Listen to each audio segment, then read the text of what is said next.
십자가 질 수 있나 주가 물어보실 때 죽기까지 가오리 저를 베라 하였다 우리의 심령 주의 것이니 당신의 영상 만나소서 저인도 따라 사랑할 동안 사랑과 충성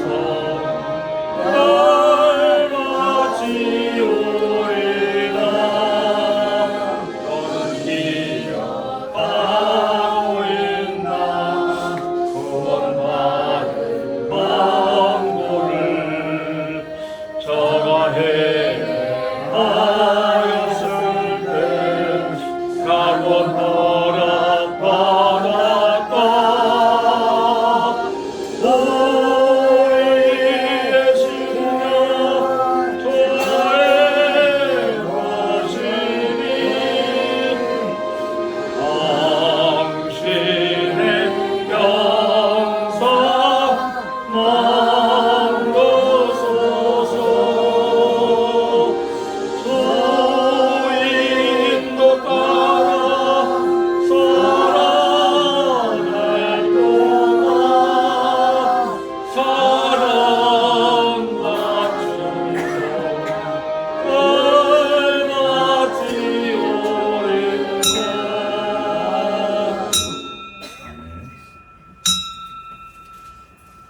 충성 다같이 찬송가 549장 549장을 부르시면서 예배 그룹이 한 목소리로 연락을 드립니다. 찬송가 549장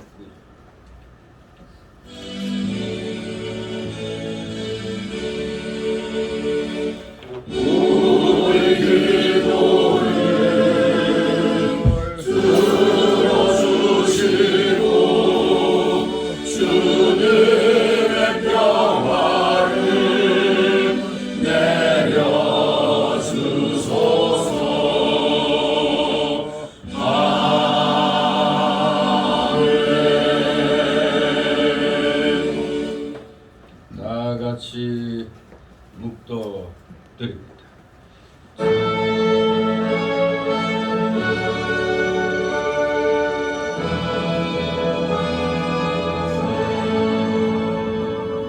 성부 성자와 성령 찬송과 영광 돌려보내세 대처로 지금까지 또 영원토록 성삼이 내 영광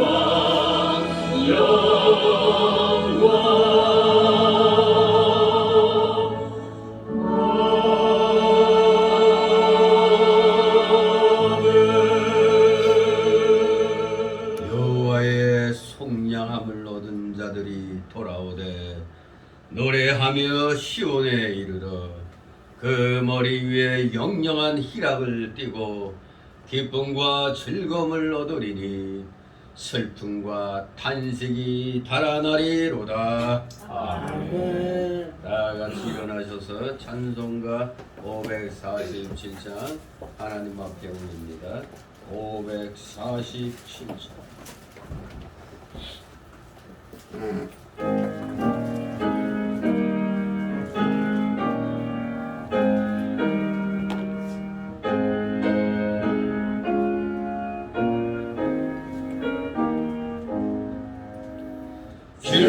주와 생명 되신 주 이 몸을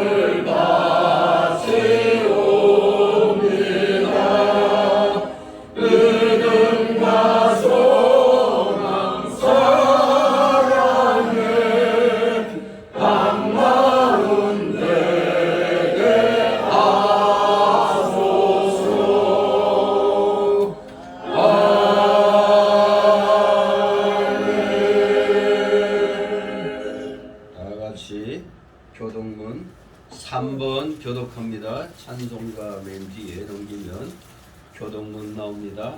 3번 시편 4편 그대로 있습니다. 내 의의 하나님이여 내가 부를 때 응답하소서. 혼란 중에 나를 너그럽게 하셨사오니 나를 긍휼히 여사 나의 기도를 들으소서. 인생들아 어느 때까지 나의 영광을 변하여 욕되게 하며 허사를 좋아하고 괴로를 구하느니고 여호와께서 자기를 위하여 경건한 자를 택하신 줄 너희가 알지어다. 내가 그럴 때 여호와께서 들으시리로다. 너희는 떨며 범죄치 말지어다. 자리에 누워 심중에 말하고 잠잠할지어다. 의의 제사를 드리고 여호와를 의뢰할지어다.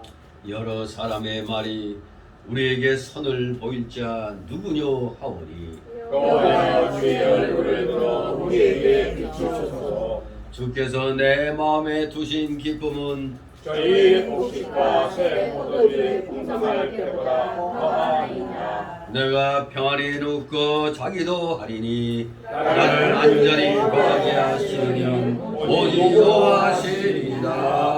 아멘. 다 같이 사도신경으로 우리의 신앙 하나님 앞에 고백드립니다. 전능하사 천지를 만드신 하나님 아버지를 내가 믿사오며 그의 아들 우리 주 예수 그리스도를 믿사오니 이는 성령으로 잉태하사 동정녀 마리아에게 나시고 본디오 빌라도에게 고난을 받으사 십자가에 못 박혀 죽으시고 장사한지 사흘 만에 죽은 자 가운데서 다시 살아나시며 하늘에 오르사 전능하신 하나님 우편에 앉아 계시다가 이로써 산 자와 죽은 자를 심판하러 오시리라. 성령을 믿사오며 거룩한 공예와 선도가 서로 교통하는 것과 죄를 사하여 주시는 것과 몸이 다시 사는 것과 영원히 사는 것을 믿사옵나이다. 아멘. 같이 찬송가 3장 하나님 앞에 올립니다. 찬송가 3장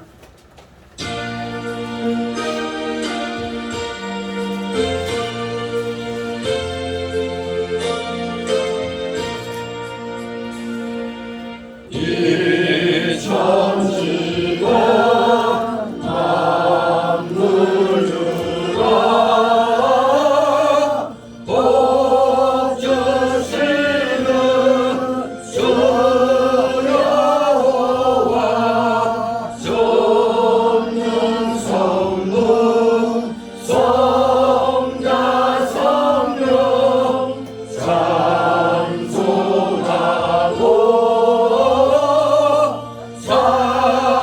찬송하세.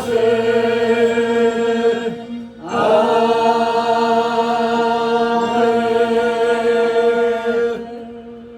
그 자리에서 하나님 말씀 받습니다. 오늘 주일 오전에 주시는 말씀은 신약 성경 마태복음 5장 1절에서 6절까지의 말씀입니다. 제가 봉독해 올립니다.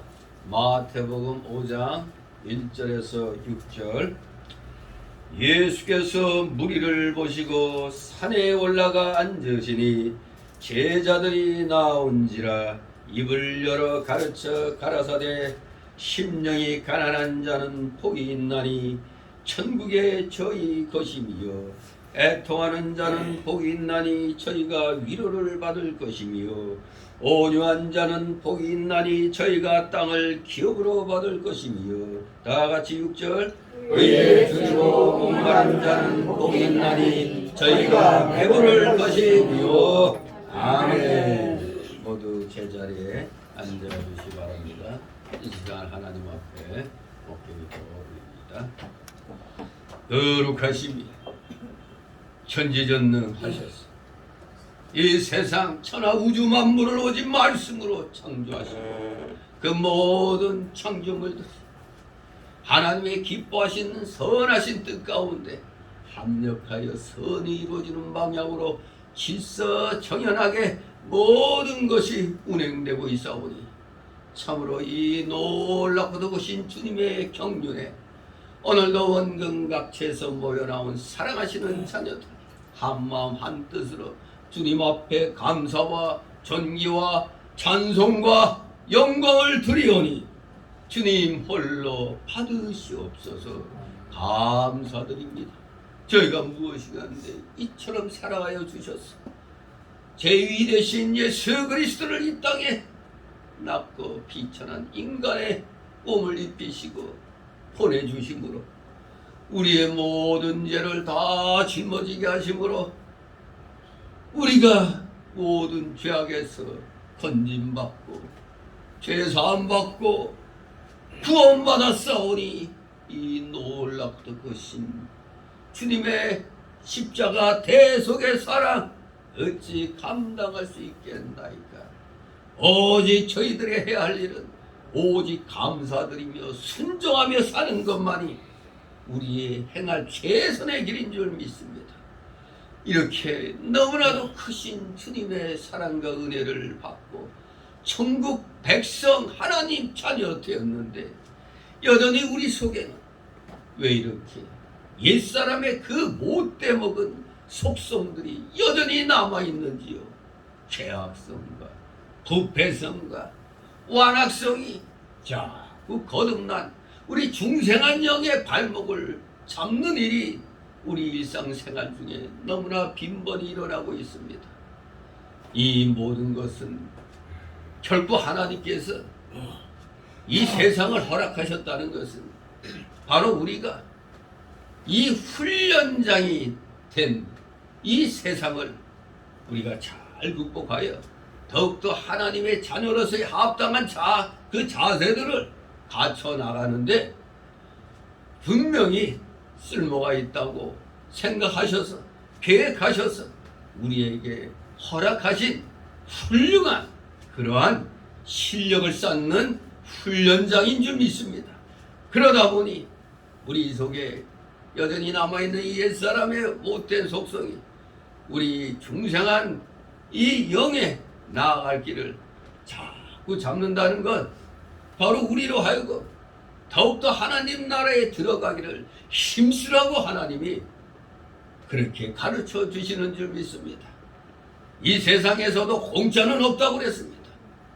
공짜를 좋아하다가는 결코 큰 봉변을 당하게 된다는 것이 또 세상에서도의 교훈인데 하물며 하나님의 이 은혜, 구원의 복을 우리가 예수 그리스도의 피값을 통하여 받았기 때문에 너무나 귀한 그 값어치를 치렀기 때문에 우리는 이 세상에서의 삶 정말로 신중하고 그리고 겸손하게 그리고 경건하게 주님의 그 말씀대로 우리는 살아가야 되는 줄 믿습니다.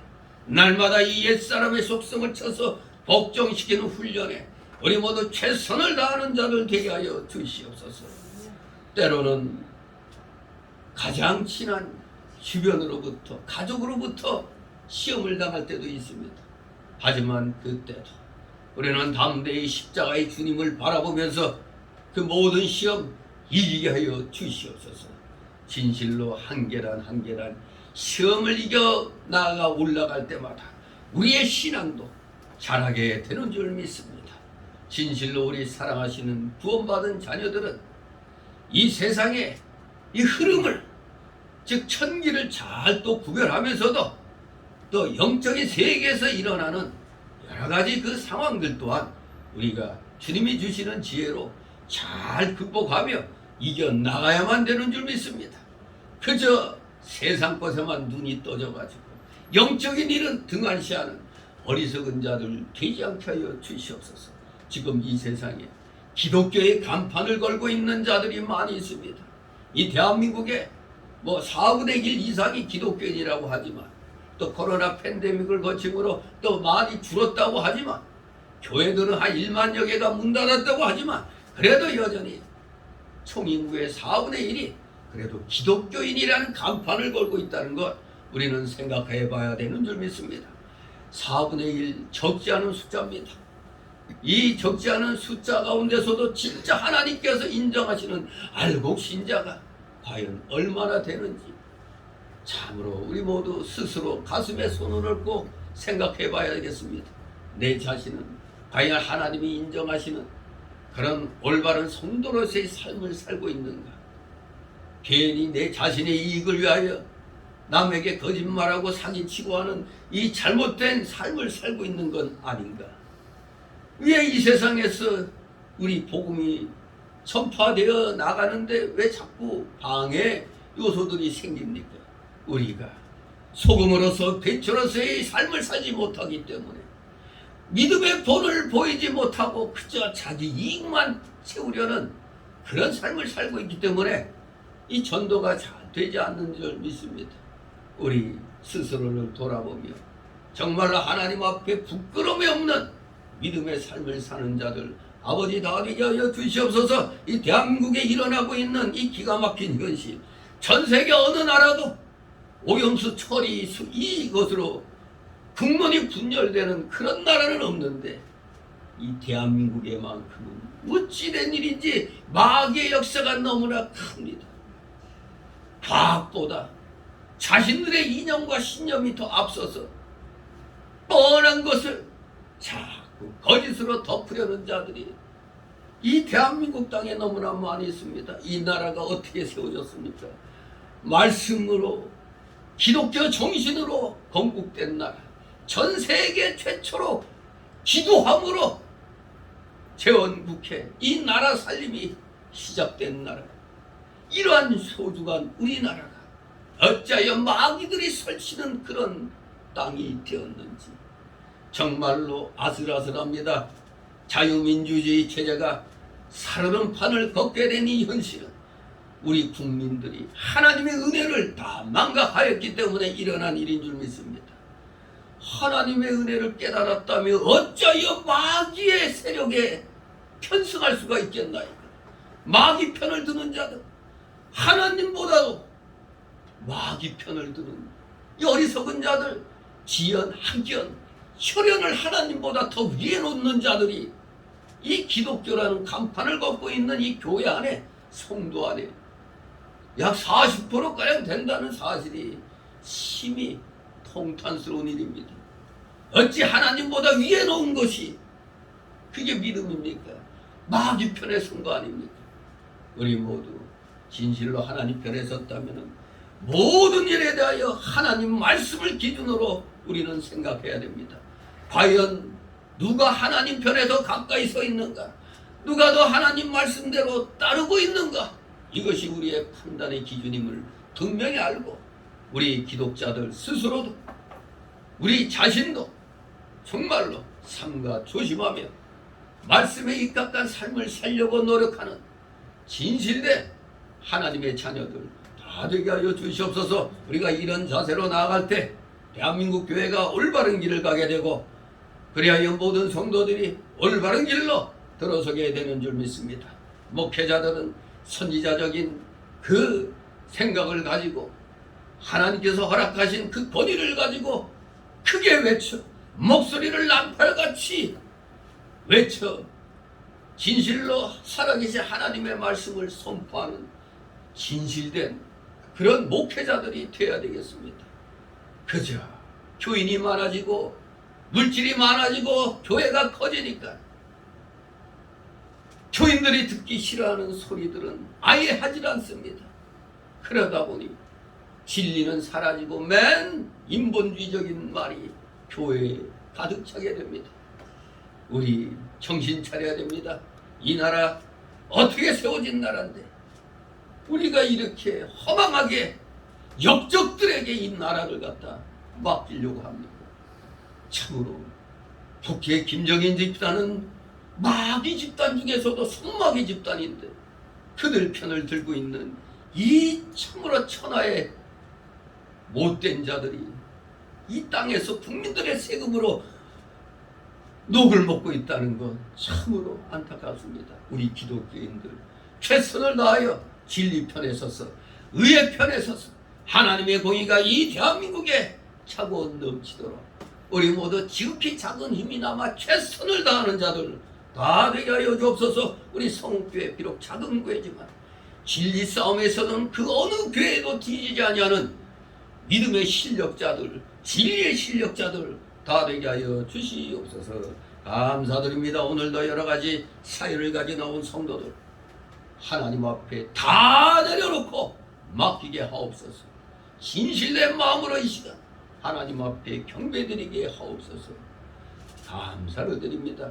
분명히 주님께 내려놓은 그 모든 맡겨진 일들은 하나님의 놀라우신 사랑 속에서 우리 또 한 주간 멋지게 세상과 싸워 이기는 귀한 그런 지혜와 총명과 명철을 주시는 줄 믿습니다. 우리 모두 최선을 다하여 하나님 편에 서서 모든 것을 행해 나가는 진실한 믿음의 자녀들, 복음의 일꾼들 다 되게 하여 주시옵소서. 감사드립니다. 이 시간 부족한 자 입술을 열어 말씀을 증거합니다. 저의 입술과 영을 주권주장하여 주시옵소서. 성도들이 한 사람도 한쪽 귀로 듣고 한쪽 귀로 흘리는 일이 없도록 이 귀한 대언되는 진리의 말씀이 우리 모든 성도들의 마음에 비에 새겨지게 하옵소서. 조롱마귀 물리쳐 주시고 온갖 잡념의 마귀들 다 내쫓아 주시옵소서.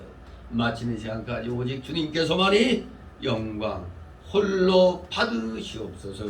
예수 그리스도의 이름으로 감사드리며 기도드리옵나이다. 아멘. 같이 찬송가 264장 찬송드립니다.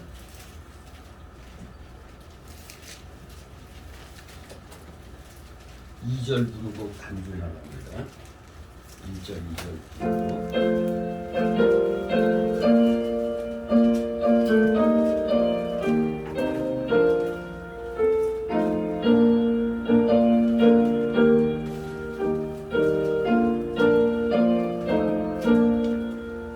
예수의 전한 복 천하에 퍼지는 어두운 나라 백성 그 말씀 듣도다.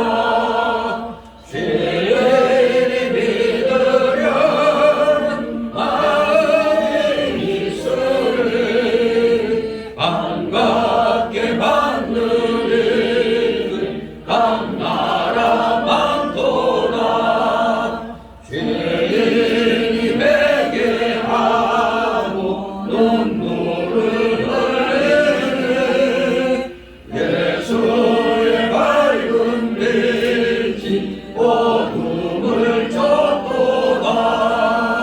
밤나라 보는 사람 해복 없는 곳으로 태양에 빠진 데서 공원을 얻도다.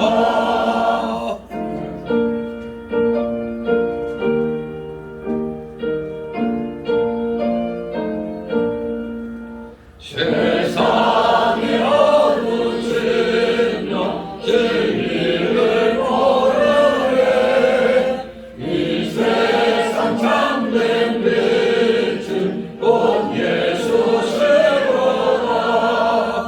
예수를 믿는 애는 세상에 없어.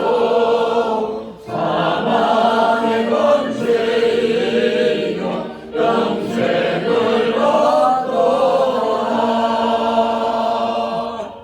아멘. 주님의 이름으로 여러분을 환영합니다. 아멘. 이제 신앙생활하기 좋은 그런 계절이 다가왔습니다. 더욱더 열심을 내어서 하나님 앞에 우리 중심을 드림으로 진실로 하나님이 우리를 위하여 열어놓으신 그 복된 길을 여러분들이 잘 찾아가시기를 소망합니다.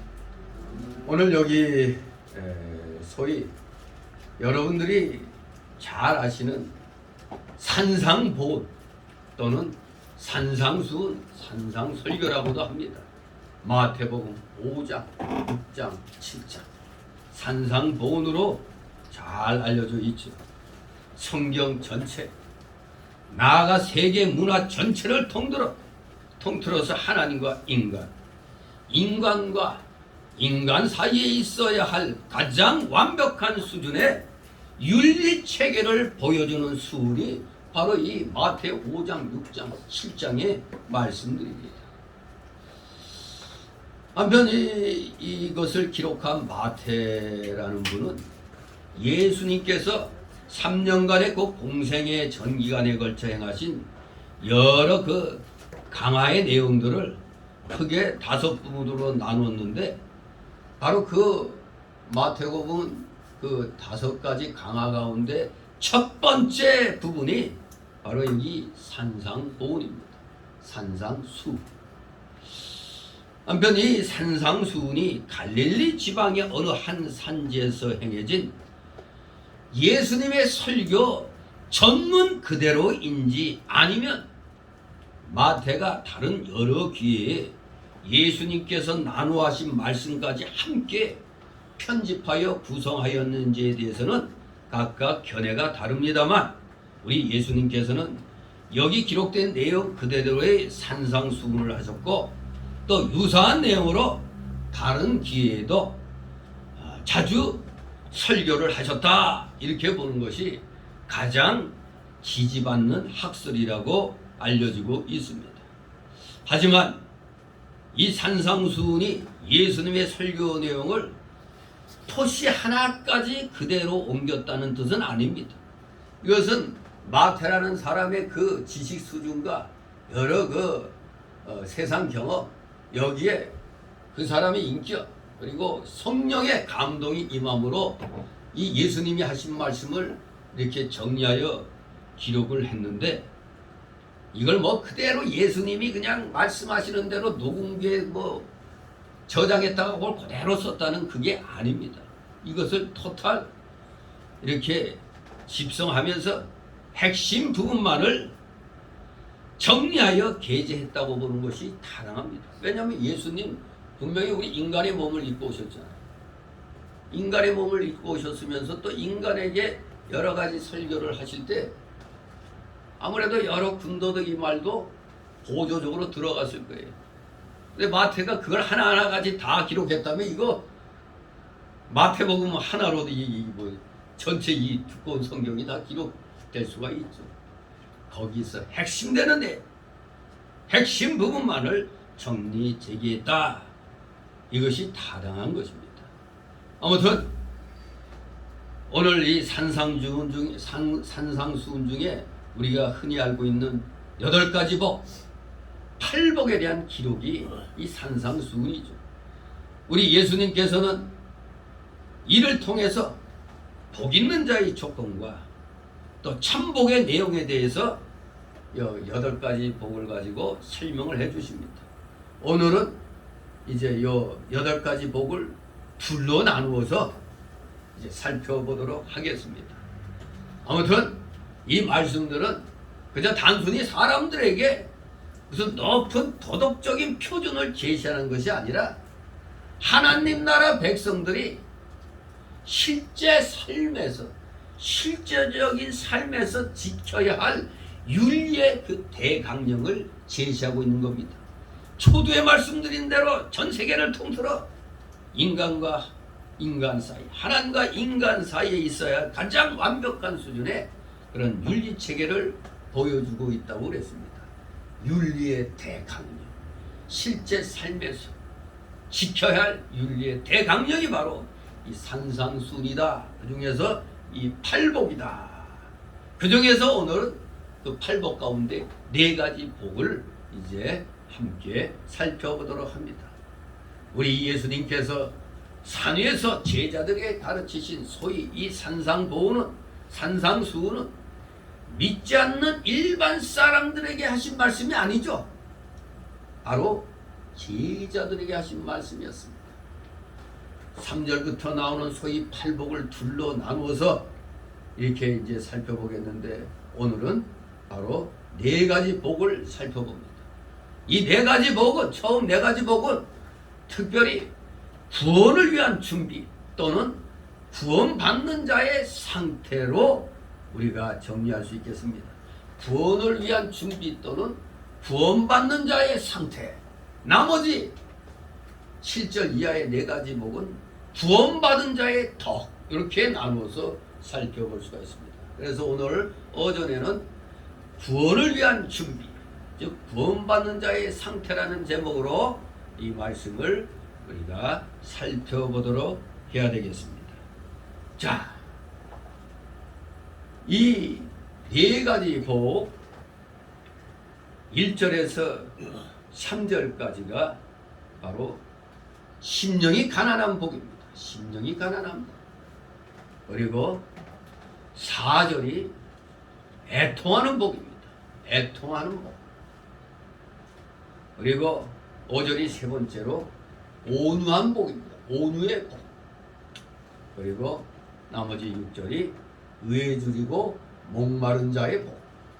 의에 줄이고 목마른 자의 복. 이렇게 4가지 복을 설명하고 있습니다. 그럼 첫 번째 복, 심령의 복. 즉 구원을 위해서는 심령이 가난해야 된다는 것을 말씀하고 있습니다. 자, 1절에서 3절 읽습니다. 예수께서 무리를 보시고 산에 올라가 앉으시니 제자들이 나아온지라 입을 열어 가르쳐 가라사대 심령이 가난한 자는 복이 있나니 천국이 저희 것이니요. 아멘. 자, 여러분, 이게 예수님이 쫙 무리를 거느리시고 쭉 올라가시다가 딱 거의 제일 높은 쪽에 좌정을 하시니까 마치 무슨 군대 한 장면처럼 또 앞에 제자들이 쫙 앞에 나와서 딱 앉고, 그리고 많은 무리들이 그 자리에 앉는 그 모습이 지금 그려지고 있습니다. 물론 이 산이라고 해서 무슨 이 높은 산 이걸 말하는 게 아니고 좀 이런 야산같이 좀 이런 산이어야지 설교를 할 수가 있죠. 예수님 혼자서 관아산 꼭대기 올라가가지고 마이크도 없는 시대에 이게 들리겠습니까? 이런 뒷동산같이 좀 이런 그런 산이라고 보면은 웬만한 사람들이 편히 이렇게 볼 수 있는 그 정도의 높이의 산에 올라가 앉으신 겁니다. 그래야지 예수님이 바로 딱 주위에 둘러싼 사람들이 쫙 응시할 수 있죠. 마치 이 강대산 응시하듯이 딱 그 정도 편안한 그런 수준의 높이의 산이라고 볼 수가 있습니다. 자, 여기에서 이제 우리 예수님이 입을 여십니다. 제자들이 앞에 딱 나왔으니 우리 그때는 마이크도 없었죠. 뭐 스피커는 더구나 있을 리가 없죠. 그런데 예수님이 있는 목청 다 그냥 내가지고 그냥 몇천 명이 이렇게 있는데 거기까지 다 들리도록 하실 수가 없죠. 예수님은 분명히 사람의 몸을 입고 오셨으니까 한계가 있는 겁니다. 그러니 예수님이 말씀을 하실 때 앞에 쭉 나와 앉은 제자들, 바로 제자들을 상대로 말씀을 하신 겁니다. 그러면 이 제자들은 그 말씀을 받아서 나아가서 군대 무리 이렇게 나누어서 그 말씀을 가르쳤을 것으로 봅니다. 아니, 멀리 떨어져 있는 사람들은 제대로 이게 소리가 안 들리잖아요. 새벽 같으면 뭐 들릴 수 있겠지만 이 대낮에 그게 잘 들릴 수가 없습니다. 그러니 한마디로 제자들에게 가르쳐 주셨고 제자들이 이 말씀 받아서 성도들에게 가르쳐 주시는 그런 형태가 되겠습니다. 이사야 61장 1절에 보면 주 여호와의 신이 내게 임하셨으니 이는 여호와께서 내게 기름을 부으사 가난한 자에게 아름다운 소식을 전하게 하려 하십니다. 가난한 자에게 아름다운 소식을 전하게 하려 하십니다. 또 이사야 66장 2절에 보니까 무릇 마음이 가난하고 심령에 통회하며 나의 말을 인하여 떠는 자 그 사람은 내가 범거하려니와 이렇게 말씀했는데 이사야 61장 1절과 이사야 66장 2절의 공통점이 뭡니까? 가난한 자에게, 가난하고 심령에 통회한 자에게 공통점이 가난한 자였습니다. 심령이 가난한 자는 복이 있나니 천국이 저희 것입니다. 심령의 복을 말씀합니다. 여기 가난은 무슨 가난을 말할까요? 물질적인 가난을 가리키는 게 아닙니다. 영적인 가난, 심령의 가난을 가리킵니다. 그런데 우리가 일반적으로 가만히 살펴보면 물질적으로 가난한 자들 중에 물질이 가난하니까 모든 것이 다 가난한 그런 상황이 됩니다. 물질적으로 가난한 자들 중에 대체적으로 심령이 가난한 자가 많은 겁니다. 무조건 물질적으로 가난하면 다 심령이 가난하단 말이 아니고 일반적으로 보면 물질적으로 가난한 자들 가운데 심령이 가난한 자가 많다는 얘기입니다. 그리고 또 일반적으로 물질적으로 부유한 자들 중에 심령이 부유한 자가 많은 것은 사실이죠. 물질적으로 부유하다고 심령이 가난한 자가 전혀 없다는 말이 아니고 이것도 역시 일반적으로 물질적으로 풍부하다 보니까 그냥 마음의 여유 뭐 이런 걸 가리키는 거죠. 아무튼 우리가 대개 그 좀 세상적으로 뭔가 이뤘다고 하는 사람들이 가끔 하는 말들 중에 다 가졌는데 뭔가 내 마음에 이 공허함이 있다. 다 성취했는데 뭔가 이 마음의 공허함이 무엇일까? 이런 고백하는 사람들이 있어요. 바로 이것을 우리 기독자가 우리 하나님 말씀을 전해줘야 되는 그런 공간이 되는 겁니다. 뭐든지 세상 사람들이 부러워할 정도로 다 갖췄는데 저 사람이 뭐가 부족할까 하는데도 본인은 뭔가 허전한 겁니다. 그렇잖아요. 우리도 어떤 걸 목표를 두고 열심히 해가지고 딱 달성할 때는 기분이 굉장히 좋아요. 근데 막상 딱 달성하고 난 다음에 뭔가 허무한가 봅니다. 내가 이걸 위해서 이렇게 고생했나. 그런 허망함. 성취감 뒤에 오는 그 허무함. 그런 게 있잖아요. 그래서 물질적으로 부유한 자들 중에 심령이 부유한 자들이 많은 건 사실이나 심령이 가난한 자들 또한 있다는 것을 우리가 알아야 됩니다. 지금 여기서 제가 말씀드린 건 다 일반적인 겁니다. 물질적으로 가난한 자들 중에 심령이 가난한 자가 다가 아니라 많고 물질적으로 부유한 자들 중에 심령이 부유한 자가 많은 것은 사실이다 이겁니다. 그러나 물질적으로 가난하다고 반드시 심령이 가난한 것이 아니고 물질적으로 부유하다고 반드시 심령이 부유한 것이 아니라는 사실을 우리는 분명히 알고 말씀을 봐야 됩니다. 물질적으로 가난하든지 부유하든지 간에 중요한 포인트, 심령이 가난한 것이 복이란 겁니다. 심령이 부유한 것이 화라는 겁니다. 왜 그럴까? 이 마음의 부여와 가난이란 것은 지식과 깨달음의 면을 말합니다. 지식과 깨달음의 면. 마음이 부유한 자는 모든 게 성취됐다는 그 여유 속에서 내 자신의 가난하고 가련한 실상을 정작 알지 못합니다. 그러니 세상에서 풍요로운 거 다 갖췄으니까 하나님의 은혜와 도우심을 필요로 할까요? 필요 없어요. 그런 자들이 우리 없는 사람들이 그런 얘기하면 없는 자들의 한숨 소리, 없는 자들이 하는 소리다. 아주 이렇게 교만하게 말하잖아요. 없는 자들이 하는 소리다. 하나님께 기도하고 하면 없으니까 하나님께 기도하지. 나같이 있는 사람은 할 필요가 없다. 이런 식의 생각을 갖고 있는 겁니다. 내가 아쉬운 게 없는데 뭐 하나님께 기도해?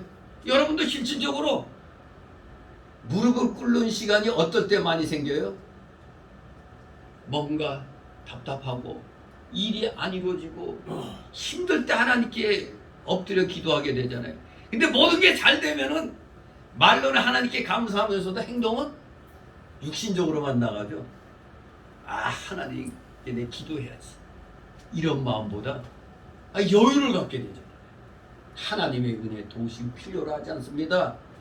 마음이 부유해지면. 그러나 심령이 가난한 자는 자신의 무지와 부도덕, 불의, 종교적, 도덕적 무능력을 바르게 보고 바르게 평가하며 주의 은혜와 주의 의를 간절히 바라는 것입니다. 심령이 가난한 자, 그 특징이 이렇습니다. 깨닫는 겁니다. 주의 은혜와 주의 의가 나에게 부족하다. 이걸 깨닫고 간절히 바라는 겁니다. 불신앙, 불순종은 누구의 친구입니까? 불신앙과 불순종은 항상 뭐와 가까이 함께 있어요. 교만과 함께 있습니다. 불신앙과 불순종은 항상 옆에 친구가 있어요. 누구? 교만이라는 친구가 있습니다. 왜 그렇습니까? 불신앙과 불순종은 결국엔 하나님 대신 자신을 높이고 신뢰하는 것이기 때문입니다. 그러나 자기라는 것이, 그리고 자기가 의뢰하는 자기의 돈이나 세상의 것들이라는 것이 과연 신뢰할 만한 것이 되겠느냐 이겁니다. 이 세상 것들 있으면 좋죠, 물질. 근데 거기에 완전히 목숨을 걸 수가 있겠느냐 이겁니다. 한순간에 날아갈 수도 있죠. 이것은 이제 사업하는 사람들이 많이 느끼죠. 사업이 잘 될 때 날아갈 것 같죠. 그런데 안 될 때는, 한때는 떵떵거리다가 한순간에 거지가 돼요. 거지도 산거지가 되죠. 부도 나고. 에? 이렇게 되면 어떻게 됩니까? 우리나라에서 중소기업, 그때 박정희 대통령 시절에 중소기업의 그 수출 진흥상까지 받은 사람이 어느 날 보니까 노숙자가 되어 있어요. 노숙자도 상노숙자, 온몸에 병이 들어가지고 노숙자 생활하는 게 TV에서 나왔어요. 아니, 수출 진흥탑 그 상까지 받은 중소기업 사장이 노숙자라니. 우리 그 대우의 김우중 회장도 떵떵거렸잖아요. 세계를 내 품에 그랬는데 이거 뭐예요? 그냥 모든 거 다 날리고 국내도 못 들어오게 하고 DJ 정권도 500억 이상을 갖다 자동차만큼은 나에게 주십시오 그랬는데 알았어. 일단 잠시 나갔다 오셔 했는데 돌아올 길이 막혀버렸어. 500억 이상을 저 DJ 측근들이 그때 잔치했죠. 아무튼 그리고 저 우리가 잘 아는 저 63 빌딩 그 누구죠? 맨 처음에 그 최순영 그 DJ 정권 때 잔치 벌려갖고 다 나눠 가졌어. 다 한순간입니다. 사업하는 사람들은 잘 나가다가 한순간 잘못되면 세상 비참해요. 그래서 월급쟁이가 최고 편한 거예요. 어제 모처럼 이제 세상 친구들을 한번 만났는데 보면은 뭐 사업하니 뭐니 하고 깜짝대던 사람들은 죽고 지금 그저 그런데 그래도 저 광주에 있는 친구는 걔도 열심히 그 직장 생활하고 거기서 또 무슨 자격증 따가지고 지금은 퇴직하고서도 그 위험물 자격증 이거 가지고도 또 그냥 회사에서 어서 오십시오 하면서 아니 그냥 뭐 연금에다 또 그 회사에서 주는 돈까지 받고 잘 살고 있어요. 제일 그냥 그거 했었는데 그래도 착실하게 직장 생활 했더니 하여간 그 물질 문제는 사업하는 친구들은 하나같이 다 그냥 한때는 그냥 그 금융 쪽으로 해가지고 중소기업 쪽에서 제법 잘 살고 뭐 땅도 사고 아파트도 사고 막 그렇게 잘 나가던 친구가 있는데 그 친구는 이제 아예 사라져서 증발했어. 그냥 이혼하고 위자료로 다 주고 나서 빈털터리로 어떻게 또 하다 보니까 또 다단계 빠지고 아이 진짜 제대로 좀 그래도 저는 돈은 없지만 그래도 친구들 그 뭐 형이나 그 누나 사이에서는 제가 아 대동이는 성공할 줄 알았다고 그랬다는 거예요. 왜 목사 됐어 그러니까 돈도 없는데 뭐 근데 다들 그냥 그저 그래요. 아무튼 이 세상에서의 부는 순간의 순간 영원하지 않습니다. 있을 때는 좋은데 없어지고 나니까 별 볼 일 없어지는 겁니다. 정말로 이 세상 것들 신뢰할 만하지 않아요. 잠시 유용하게 쓰일 뿐입니다. 우리가 있을 때 잠시 유용하게 쓸 수 있는 겁니다. 이 세상 것들, 이 물질이 환난 날에 나를 구원할 것인가? 이 세상 것들, 이 물질이 명예, 권세, 지옥 심판의 불에서 나를 구원할 수 있느냐 이겁니다. 세상에 많은 권력가들, 권력 손에서 놓으니까 어떻게 됩니까? 다 별 볼 일 없잖아요. 그것들이 영원한 행복을 약속하는 줄 알았더니 웬걸. 그러니 저 이북의 저 김정은이 저것은 자기가 죽을까 봐 어떻게든지 저거 그냥 틀어잡으려고 별의별 그냥 수단을 다 써가지고 권력을 잡고 있는 거 아닙니까? 그러나 그 권력도 이제 한계가 왔는지 평양에서 그냥 자꾸 여러 가지 잡음이 들려요. 그러니까 그 내부에 그걸 갖다 잠재우려고 자꾸 쏴대는 겁니다. 그냥 원래 그렇잖아요. 세상 역사를 보면은 독재 권력사를 가진 사람들이 자기 권력 유지하려고 백성들의 그 국민들의 불만을 전쟁을 통해서 밖으로 돌리는 겁니다. 그러면 전쟁을 일으키면 막 분란이 일어났던 국민들이 아이고 이제 나라가 전쟁이냐 하면서 뭐 뭉치게 되거든요. 싫든 좋든 간에. 아무튼 그 결과 국민들은 그야말로 지옥으로 떨어지는 거지만 아무튼 물질이니 이 권력이니 명예니 이것은 잠시 있다가 없어지는 겁니다. 절대 우리에게 영원한 행복 가져다 줄 수가 없습니다. 우리가 이것을 알기 때문에 신앙이 필요한 겁니다. 세상 종교가 그래서 생겨난 거예요. 이 허무함을 어디서 메꿀까? 그래서 세상 종교하고 우리 기독교가 다른 점이 가장 큰 하늘과 땅 차이가 그겁니다. 세상 종교는 사람이 뭔가 부족해서 뭔가 허망해서 그걸 갖다 메꾸려고 하다 보니까 만든 게 세상 종교예요. 그러나 우리 기독교는 뭐요? 하나님이 우리를 찾아오신 겁니다. 우리 인간이 만든 건 종교지만 하나님이 우리를 불쌍히 여겨서 찾아오셨잖아요. 그래서 우리를 구원해 주시려고 대신 십자가에 속죄의 죽음을 당하셨다. 이게 하늘과 땅 차이입니다. 기독교와 세상 종교의 차이점. 그런데 왜 자꾸 뭐 세계 3대 종교, 뭐 기독교, 불교, 뭐 무슬림 뭐 이렇게 얘기하죠. 그 종교계에 이 기독교가 들어갈 수가 없는데 이제 사람들의 이해를 도우려니까 어쩔 수 없이 종교라는 단어에 같이 이제 기독교를 이제 사용하는 거지. 절대 우리는 종교라는 거하고 기독교는 다른 겁니다. 종교는 사람이 만들어낸 거고 기독교는 하나님이 우리를 찾아오신 게 기독교입니다. 천지 차이입니다. 그런데 이 하나님에 대한 이 믿음은 어디에서 시작되느냐 이겁니다. 어디에서 시작되느냐? 이 마태오 5장 3절 말씀한 대로 가난한 심령에서부터 시작이 되는 겁니다. 가난한 심령에서. 즉 겸비한 자만이 하나님을 두려워하고 하나님을 믿고 따를 수가 있는 겁니다. 겸손한 자만이. 내가 무소불위의 권력을 갖고 있는데 뭐가 아쉬워서 누굴 따라요?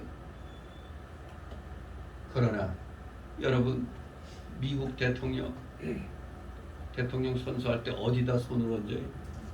성경에다. 근데 그 성경을 앞에 또 목사 트럼프 때 봐요. 미국도 기독교가 쇠해질 때 트럼프가 대통령 돼가지고 다시 기독교를 힘을 실어줬잖아요. 크리스마스 그 행사도 안 했는데 트럼프가 다시 기독교의 정신을 불어넣어줬다는 겁니다. 목사가 앞에서 딱 하니 성경적.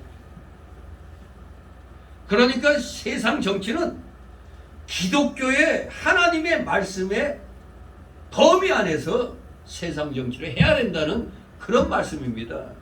정교 분리가 무슨 서로 노타치 그 개념이 아니에요. 정확하게 말하면 정치는 종교에 간섭하면 안 된다는 겁니다. 종교가 정치에, 기독교가 정치에 관여하면 안 된다는 게 아니고 정치가 기독교에 관여하면 안 된다는 겁니다. 누구 지도자를 세우거나 세금 내라고 이거 간섭 못하게 한 것이 미국의 그 종교 분리 정책이었어요. 우리나라도 그래야 되는데 우리나라만 전 세계에서 유별나게 말로 정교 분리 하면서 세상이 적화되어 가는데도 목사들은 우리는 그런 세상 일에 대해서 관심 갖고 얘기하는 거 아니다. 이런 헛소리들 하고 있는 겁니다. 엘리야 시대 때 아람 군대가 쳐들어오니까 엘리야 선지자가 어떻게 했어요? 이스라엘 왕에게 여차저차 이쪽으로 오니까 딱 매복했다가 방어하시오 하니까 그러니 아람 군대가 아무리 쳐들어와도 이거 그냥 맨날 패배하고 도망가게 바빠요. 누구 때문에? 엘리야 선지자가 하나님이 주시는 지혜 가지고 딱딱 왕에게 지시해 가지고 이스라엘을 방어했단 말이에요. 세상 정치는 기독교의 하나님의 말씀의 권위 아래에 있어야 되는 겁니다. 그게 정교분리예요. 똑바로 하셔야 됩니다. 멍청한 목사들은 아주 그냥 말은 뻔질나게 하지만 실질적으로는 교인들이 떠날까봐 그런 거예요. 교인들은 각자 사상, 정치, 경제 이런 면에서 의견이 다를 수가 있어요.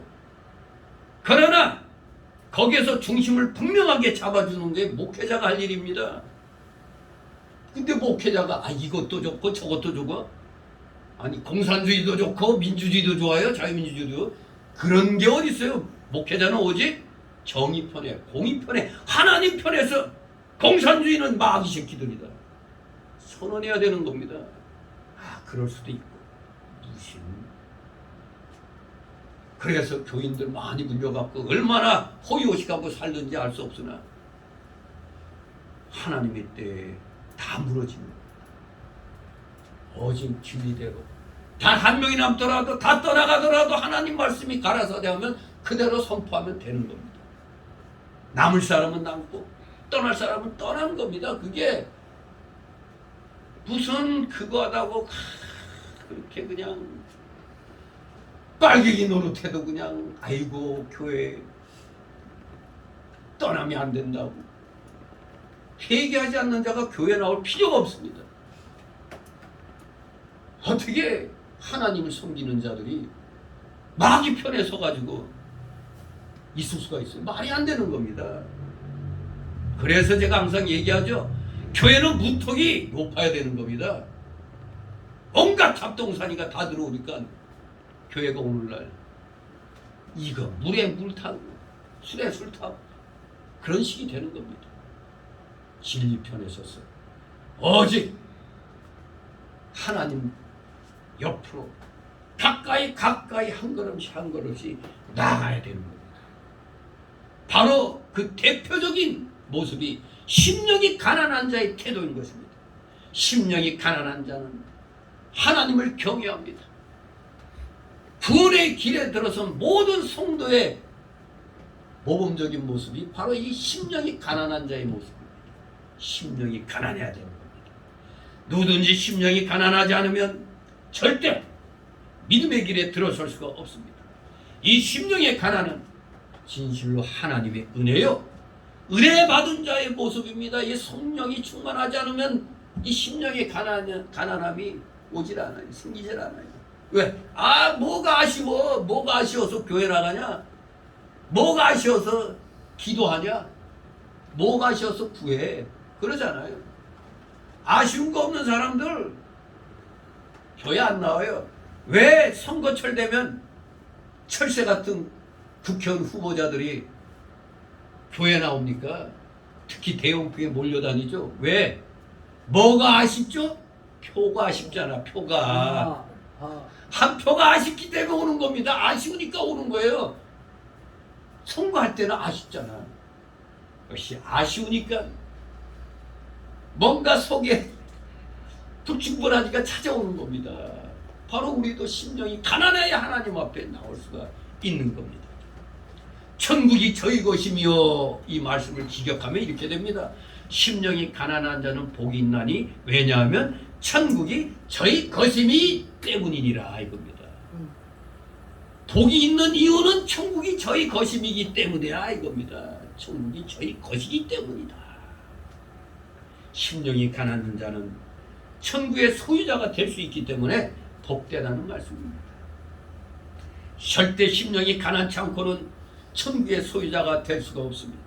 마태복음 18장 3절에 보면 가라사대 진실로 너희에게 이르노니 너희가 돌이켜 즉 회개하여 어린 아이들과 같이 되지 않으면 결단코 천국에 들어가지 못하리라 말씀하셨습니다. 이 말씀의 뜻은 오해하면 안 됩니다. 우리 사람이 무슨 겸손한 행위로 구원받는다는 게 아니고 천국에 들어가는 자, 곧 구원받는 자는 누구나 심령이 교만치 않고 겸손하다는 것뿐입니다. 겸손함으로 구원받는 게 아니고 우리 구원받는 자, 천국 들어가는 자는 다 심령이 교만치 않고 겸손하다는 공통점이 있다는 겁니다.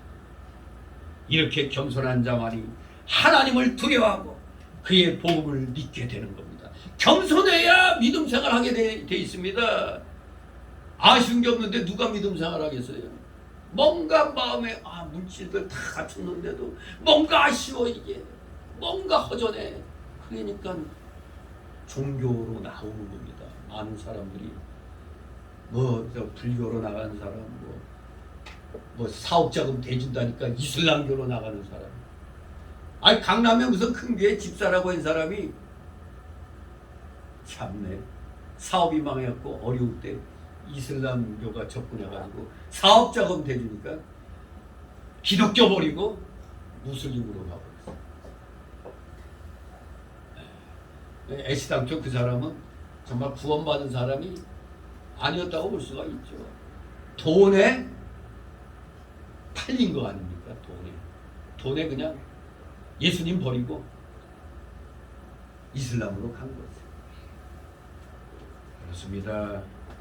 우리 겸손한 자만 하나님을 두려워하게 됩니다. 하나님이 두려운데 어떻게 다른 데로 바꿀 수가 있겠어요? 두려운데 하나님이 두려운데 진실로 겸손한 자만이 하나님을 두려워하고 그 복음을 믿게 되는 겁니다.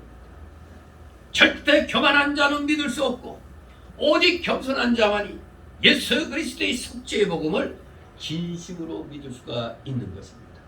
여러분도 가슴에 손을 딱 얹으면 모든 것이 충만합니까?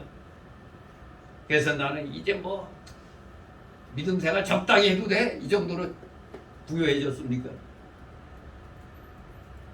도리어 지금 앞으로 어떤 위기가 올지 모릅니다.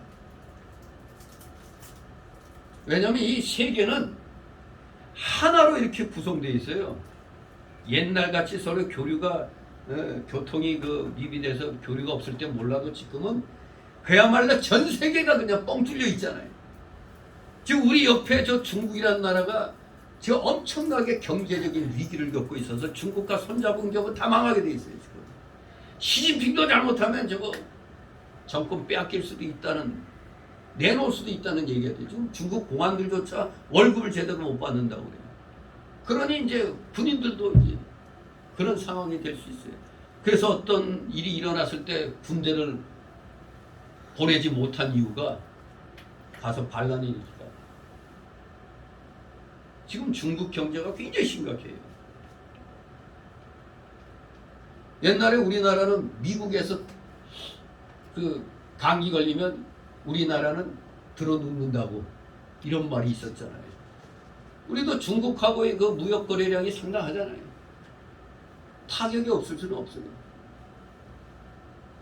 그래서 어떤 요망한 놈이 요망한 말을 했죠. 안보는 미국을 따르고 경제는 중국을 따른다는 헛소리하고 있었죠.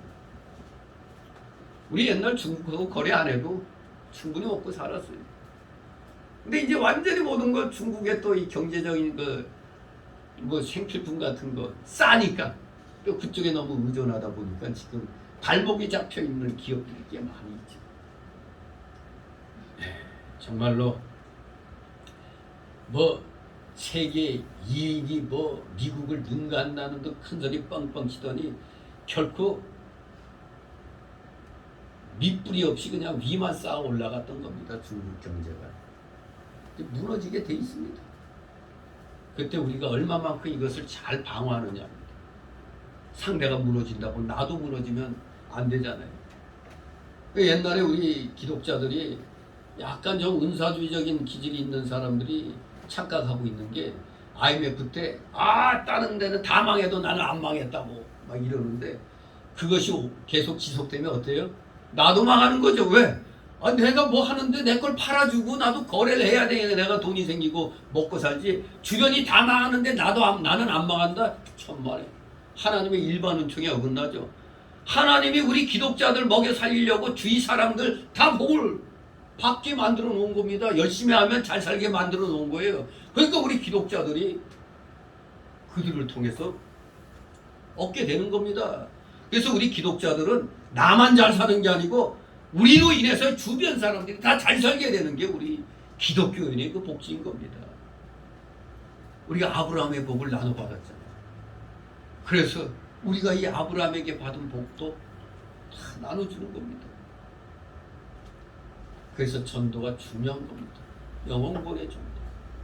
그 신기하잖아요. 대한민국이 전 세계 어느 나라도 기도해갖고 국가가 시작된 나라가 없어요.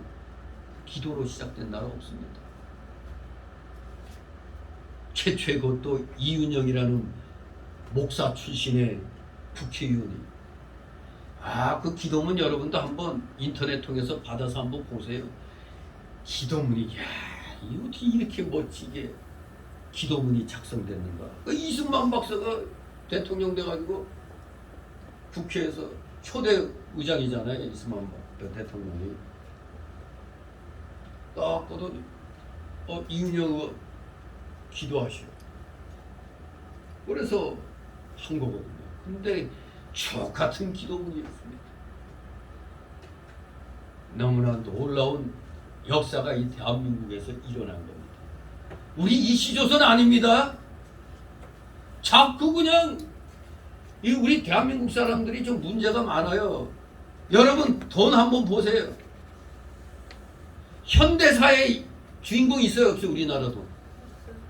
외국은 다 그 나라를 일으킨 근대의 그 인물들이 대부분인데 우리나라는 여전히 종이 돈 보면 맨 세종대왕 이순신 그 누구야 저 5만원짜리 신사임당. 이거 뭐 조선시대에 그냥 머물러 있어요 이게. 우리나라 돈 이거 바꿔야 돼요 이게. 이승만 박정희 이런 사람들이 들어가야 되는데 이건 뭐 기가 막히죠. 기가 막혀. 여전히 이시조선 시대에 살고 있어. 그러니 맨날 그냥 임진왜란이 있을 때 우리가 고통받은 것도 일제 식민지로 고통받은 거 그것만 생각해요. 그런데 우리에게 더 큰 피해를 준 게 어디예요? 중국이에요. 중국. 그래서 일본은 500년간의 우리나라 원수지만 중국은 5000년간의 원수라고 얘기하는 겁니다. 그런데 멍청한 놈들이 일본 수산물 안 먹는다고 그 야당이라는 것들이 뭐하고 있어요? 중국의 수산물을 먹고 자빠졌어. 도리어 우리 수산업자들 피눈물 나게 만들고 있어. 실컷 배당 터뜨려 놓고. 정말로 문제입니다. 내가 어제 광주에서 올라온 친구는 말 들어보고 쇼크 먹었는데 너 도대체 어떤 정보를 받았는지 오염수 그걸 갖다 그 일본의 오염수 그 아주 이게 그 악한 것으로 인해 가지고 우리나라가 그 오염된다고. 그렇게들 다들 알고 있어. 진짜 기초적인 과학만 있어도 후쿠시마에서 그 방류하면 이게 태평양 연안으로 해갖고 캐나다, 미국 이렇게 해서 돌고 하다가 우리나라에 오려면 4-5년 걸려요. 그러면 그 문제된다는 그 삼중수소는 다 없어지고 마는 거예요 그냥. 아니 기본적으로 11년 전에 발전소 폭발해가지고 그냥 다 바다로 쏟아졌잖아요. 그때도 우리 아무 이상이 없었어요. 우리나라 바다 거기 우리 수산물. 근데 지금 알프스라는 시스템을 통해 가지고 오염수를 갖다 핵종을 없애가지고 최소한 희석시켜서 내보내는 그 처리수를 자꾸 뭐 핵폐기물 방류라고 선전선동하잖아요. 오염수를 방류한다고. 오염된 걸 걸러갖고 내보내는 처리수를 그냥 거쳐도 오염수라고 또 핵폐기물이라고 막 얘기하잖아요. 근데 어떤 정신 나간 교수는 홋카이도하고 여기 사이에 여기 이 일본은 섬이니까 이거 틈새가 있잖아요. 아니 해류에 대한 기본 지식도 없나 봐 교수가. 이게 해류가 이렇게 태평양으로 흘러가는데 뭐가 이렇게 흘러가다가 90도 싹 꺾어져 가지고 우리나라 동해 이쪽으로 들어온다고 또 헛소리 해가지고 저런 놈이 어떻게 교수가 돼? 기가 막히네. 그리고 반일반이 외치는 저 인간들 우리 서해안에 지금 중국 놈들은 동쪽이 되잖아. 거기에 핵발전소 엄청 많아요. 거기에서 무려 일본이 그 처리수 삼중수소 50배 이상이 그쪽에서는 동해 바다지만 우리나라는 서해 쪽으로 흘러와요. 서해 쪽으로 다 버리는데 거기에 대해서는 한마디 말도 안 하고 아니 세상에 최고 IAEA에서도 인정하는 그런 처리수로 만들어갖고 방류하는데 그걸 가지고 우리 국민 뭐 중내 어쩌냐고 헛소리하면서 지들은 중국에서 수입한 수산물 가지고 파티하고 있어요. 북침당은 그래도 우리 어민들 수산물로 잔치하고 있는데 이제 저 국민 편에 서야 될 야당이라는 것들은 엉뚱하게 우리 수산물업자들의 등에 칼 꽂고 뻘짓거리하고 있는 거예요. 누가 국민을 위하고 있어요 지금? 내 하도 이 친구놈이 답답해가지고 너무나 답답하더라고요. 야, 참 광주란 지역에 지금 그래도 학생들이 들고 일어나가지고 또 5.18 단체 중에 정말로 그 단체는 같은 5.18이 아닌 것 같아요. 같은 민주화 단체라고 하지만 5.18 단체 일부 단체들은 또 정율성이라고 빨갱이 기념공 그 절대 반대 이렇게 나가는데 그런 5.18 단체는 진짜 자유민주화 단체가 맞아요. 공산주의 반대하잖아요. 그 정율성이 그럼 완전히 저거 중국 인민 그 행진곡을 팔로군 행진곡을 만든 놈이요. 그리고 6.25 때 인민군 행진곡을 만든 놈이요. 인민군 행진곡을 틀어 제끼면서 응원단장 하면서 서울에 입성한 놈이란 말이야. 그런 놈을 더구나 그 놈은 또 어디 주울랜가 어디 공산당 간부 쪽하고 사돈 그쪽에 그 장가같이 그쪽도 중국인이에요. 중국인. 근데 그런 놈을 기린다고 광주 시민들을 속였잖아. 지난 10년 동안. 대부분 광주 시민들은 그걸 인식을 못하고 있었어요. 이제서야 깨달은 거라. 이제서야. 이거 이상한데? 이거 고등학생들이 먼저 들고 일어났다. 심지어 5.18 일부 단체들까지도 안 된다 하고 그냥 들고 일어난 거 아닙니까? 그러니까 뭔가 광주가 좀 깨어나긴 깨어났어. 그런 걸 보니까. 그리고 나도 인터넷 통해서 그 인간이 지었다는 그 노래를 보니까 우리나라 말로 번역하기에 뭐 했는지 오송 홍기가 그 중공군 그 국기 아닙니까? 중공의 국기 아니에요? 그 오송 홍기를 다른 걸로 싹 번역해놨어요. 그랬다가는 중공을 찬양하는 거가 되니까. 이 애들 동료에 기가 막혀요. 두 곡을 불러야 되는데 한 곡은 무조건 의무적으로 정율성이 그 작사 작곡한 걸 불러야 돼. 근데 그 애들까지도 어떻게 꼭 북한 애들을 연상시키는 그런 옷을 입히고 그 동료로 대의를 했는지. 그리고 가사를 보니까 야, 세상에 대한민국에서 목 대통령을 찬양하고 있어요. 그 가사가 모 주석을 찬양하고 하는 그 모 주석이라고 이렇게 나오더라. 세상에 광주 저 시장 저놈 저거 아주 악한 놈이죠. 강기정이죠. 주사파 운동권이잖아요.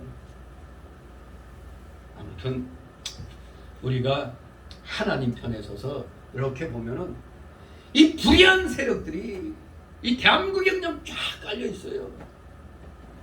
그 마음이 가난해서 우리들은 심령이 가난하여 어떻게든지 하나님 편에 서서 하나님의 말씀을 가지고 위로받고 참된 평안을 누리려고 그러는데 왜 그 같은 기독교 안에서조차 빨갱이 편들고 마귀 편들고 그러고 있으면서 나는 심령이 가난한 자라고 말할 수 있겠어요? 예, 정말로 기가 막힙니다. 이 광주에도 분명히 우리 기독교 목사들 많은데 정광훈 목사가 거기까지 가서 막 집회하고 막 그랬잖아요. 그래서 많은 목사들이 광주 목사들이 깨었다고 그러는데 근데 일반 시민들은 아직도 그 어둠 속에서 그 가짜 뉴스에 매도돼 있어요. 아니 거기에 완전 굳어 있어요. 경도돼 있어요. 그냥. 이러니 우리 기독교인으로서 우리는 하나님 앞에 정말 겸손하게 엎드려 회개해야 됩니다. 우리가 마귀 편에 혹시라도 섰던 것이 있으면 회개해야 됩니다. 내가 마귀 편에 서 있다는 거 알면서도 내 친척이 더불당 국회의원이니까 무조건 더불당 편 들어. 이거 되겠어요 이거? 내 가족 중에 누가 대통령이라 할지라도 빨갱이 편 들면 그건 잘라내야 되는 겁니다. 그건. 절대 우리 기독교인은 양심상 마귀 편에 설 수가 없어요. 마귀 편에 선다는 건 교만함이 꽉 차 있다는 겁니다. 왜? 하나님보다 세상께 와 있다는 거니까 교만한 거 아니에요. 우리는 이 교만한 거 쳐내버리고 오직 하나님 편에서 겸손하게 우리는 우리의 자세를 갖추면서 하나님의 영광만을 위하여 나가야 됩니다. 절대 교만하면 주님 믿을 수 없습니다. 오직 겸손한 자만이 예수 그리스도의 속죄의 복음을 진심으로 믿을 수가 있는 겁니다. 그러니 우리 기독교인들 가운데서 약 40%가량이 지금 얼치기들이에요. 가짜들이라 이겁니다. 아니 그보다 진짜는 더 적을 수가 있어요. 그래서 최소한의 기독교인으로서 양심이 있어야지. 어떻게 마귀 편에 설 수 있어요? 절대 안 됩니다. 그렇기 때문에 우리들은 혹시라도 또 내가 지연, 혈연, 학연에 또 흔들릴 수 있기 때문에 우리는 계속해서 겸손해야 돼요. 그래서 이 겸손한 마음, 우리 구원받은 자의 심령은 계속해서 겸비해야 됩니다. 계속해서. 자신의 부족과 무는 걸 계속 인식하고 인정해야 됩니다. 왜? 자칫하면 나도 모르게 어느새 인정에 이끌려 버릴 수가 있어요. 내년 총선 때 열심히 하나님 편에서 내가 판단해야지 하는데 막상 총선 때 가까우니까 친인척 동원해서 그냥 와서 이거 막 죽여 세워주면 그래 우리가 남이가 한번 찍어줄 수가 있는 거예요. 절대 인정에 휘둘리면 안 됩니다. 우리는 내 자신의 부족과 무능을 인식하고 인정해야 됩니다. 나의 나된 것은 전적으로 하나님의 은혜뿐인 것을 인정하고 고백하면서 살아야 됩니다. 하나님은 교만한 자를 물리치십니다. 잠언 16장 18절 그 유명한 말씀, 교만은 패망의 순봉이요 거만한 마음은 넘어짐의 앞잡이니라 그랬습니다. 여러분은 참으로 심령이 가난하고 겸손합니까? 즉 자신의 부족을 깨닫지 못하고 교만한 마음 가지고 혹시 내가 생활하고 있지는 않는지 우리 자신을 늘 가슴에 손을 얹고 바르게 판단하고 평가하시기 바랍니다. 나는 심령이 가난한 자 이 상태를 잘 유지하고 있는가? 여기에 구원받은 자의 가장 기본적인 그 첫째 자세가 되는 겁니다. 그러니까 우리 예수님이 심령이 가난한 자는 천국이 저희 것이라고 말씀하신 겁니다. 이제 두 번째로는 애통하는 자의 복입니다. 구원을 위해서는 애통해야 한다는 겁니다. 4절 있습니다. 애통하는 자는 복이 있나니 저희가 위로를 받을 것이며 아멘. 이사야 61장 1절 3절 보면 주 여호와의 신이 내게 임하셨으니 이는 여호와께서 내게 기름을 부으사 가난한 자에게 아름다운 소식을 전하게 하려 하십니다.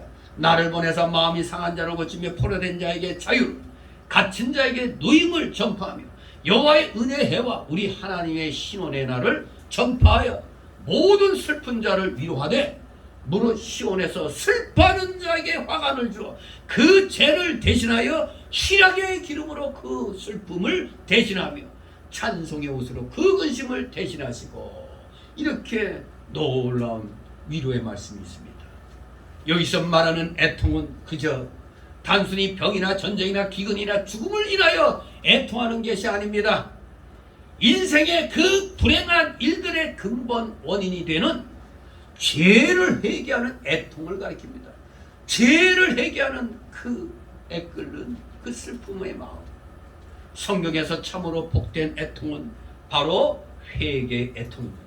요엘서 2장 13절 보면 너희는 옷을 찢지 말고 마음을 찢고 너희 하나님 여호와께로 돌아올지어다 말씀합니다. 마음을 찢으라고 했어요. 그저 구약 때는 자기가 회개하고 애통하다는 것을 표현하려고 옷을 푹푹 찢고, 응? 머리털 그냥 막 이렇게 흘리고 막 그러잖아요. 지저분하고 죄까지 뒤집어 씌우고. 그런데 이제는 그러지 말고 마음을 찢으라고. 마음을 찢어야 돼. 그래서 고린도후서 7장 10절에 하나님의 뜻대로 하는 근심은 후회할 것이 없는 구원에 이르게 하는 회개를 이루는 것이라고 했습니다. 후회할 것이 없는 구원에 이르게 하는 회개. 이렇게 회개하는 자에게 하나님의 위로가 있다고 말씀합니다. 그것이 뭡니까? 신학적으로 사죄의 위로입니다. 사죄, 칭의, 화친의 위로. 이 사죄는 하나님의 전적인 긍휼에 근거하고 예수 그리스도의 피의 속죄로 말미암은 것입니다. 사죄는 지극히 크고 놀라운 하나님의 은총입니다. 왜냐하면 우리 죄인의 크고 더러운 죄, 그 무엇으로도 씻을 수 없었던 죄, 하나님의 공의 앞에 피할 방법이 없었던 죄를 예수 그리스도의 피로 단번에 깨끗게 하시는 것이기 때문입니다. 참으로 지극히 크고 놀라운 하나님의 은총입니다. 그런데 로마 가톨릭에서 신부가 보혜 성산자에게 뭐라고요? 네 죄를 내가 사하노라.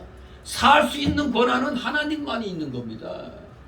우리는 그냥 용서하는 거지 사하기는 어떻게 사해요 우리 인간이.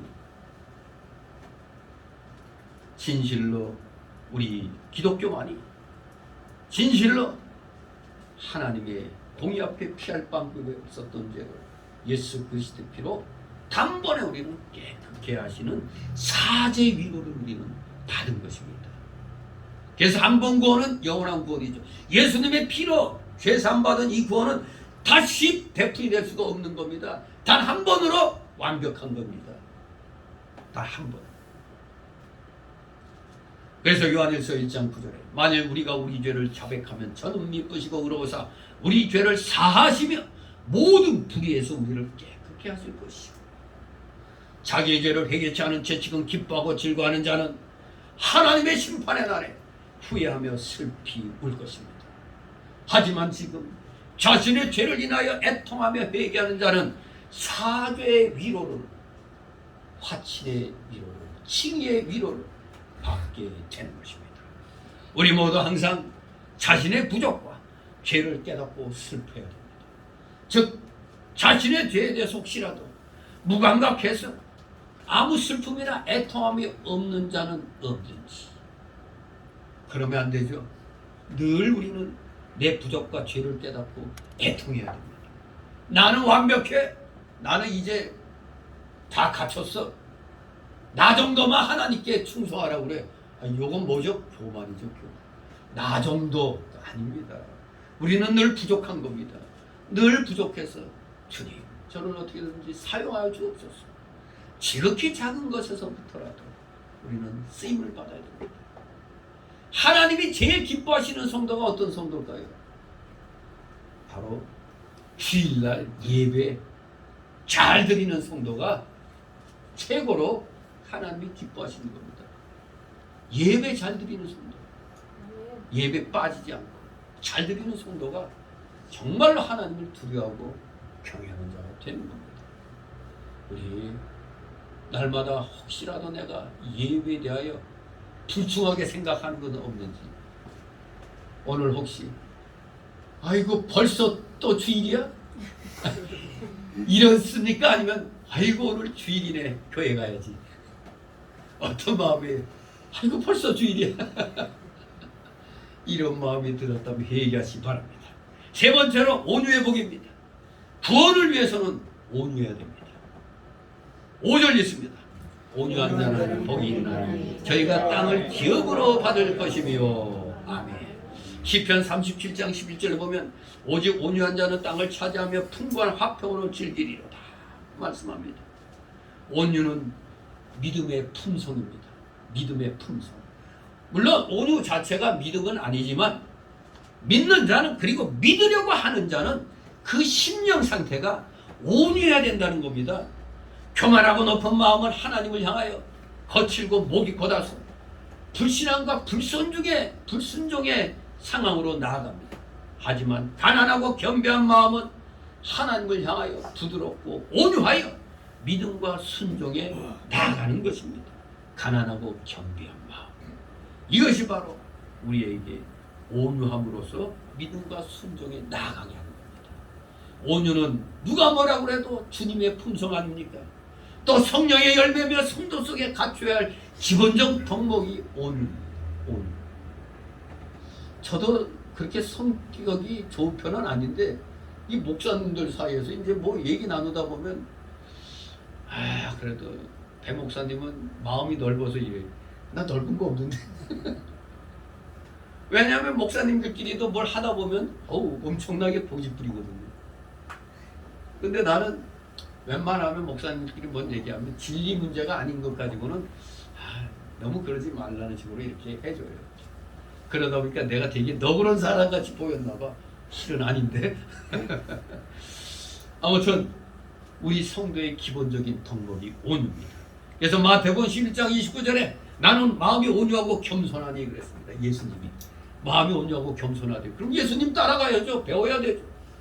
우리가 잘 아는 성령의 9가지 열매, 갈라디아서 5장 23절에 온유와 절제라고 그랬죠. 성령의 9가지 열매가 뭐죠? 사랑, 희락, 화평, 인내, 자비, 양성, 충성, 온유, 절제. 온유, 절제. 마지막이 절제잖아요. 모든 거 아무리 차고 넘쳐도 절제함이 없으면 안 돼요. 여기에 또 온유함이 가미가 돼야 된다는 겁니다. 진리를 주장하는 것은 좋은데 온유한 마음을 가지고 또 우리가 해야 됩니다. 그래서 칼빈은 이렇게 온유에 대해서 정의를 내렸어요. 우리 칼빈 그 개혁주의 아주 그냥 최고봉이라고 할 수 있죠. 우리 그래 칼빈주의 하는데, 칼빈이라는 분이 온유를 부드러운 마음으로 살며 노하기를 더디하며 절제할 수 있는 것, 이걸 온유라고 정의를 내렸어요. 또 유명한 철학자 아리스토텔레스도 자연적 경로에 대하여 관용을 취하는 덕성, 자연적인 경로, 막 분노가 일어나는 데 대해서 관용을 취하는 덕성을 온유라고 그랬습니다. 결코 정리를 해보면 온유란 잘못된 일이 있는 자에 대해서 회개하고 돌아오기를 인내함으로 기다리는 자세, 이게 진정 기독교인의 온유의 자세라고 볼 수가 있습니다. 바로 예수님의 마음입니다. 마태복음 18장 21절에 이른 것이 7번이라도 용서하라는 것, 이 예수님의 이 온유의 마음인 것입니다. 우리 이 예수님의 온유와 겸손을 배워야 되겠습니다. 에베소서 4장 2절에 모든 겸손과 온유로 하고 오래 참음으로 사랑 가운데서 서로 용납하고 그랬습니다. 겸손과 온유가 없으면 사랑으로 용납하기 어렵죠. 또 골로새서 3장 12절에 너희는 하나님의 택하신 거룩하고 사랑하신 자처럼 긍휼과 자비와 겸손과 온유와 오래 참음을 옷 입으라.